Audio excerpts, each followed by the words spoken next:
বসাতে খাওয়া শেষ হয়ে যাবে। এটা সিদ্ধ হতে একটু সময় লাগবে, এখনো পানি হয়ে রয়েছে। এখন মগজ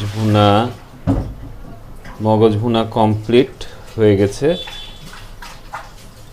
একটু খেয়েও দেখলাম, অনেক মজা হয়েছে।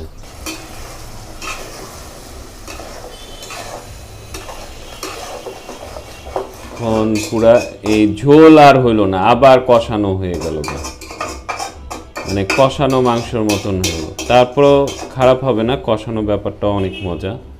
তো আমাদের রান্না শেষ, খাসির মাথা। ও এই যে ছোট ছোট চালাকিগুলো রয়েছে, ট্রিক্স, যে রান্না শেষে একটু জিরার গুঁড়া দিয়ে দেওয়া, গরম মশলার গুঁড়া দিয়ে দেওয়া।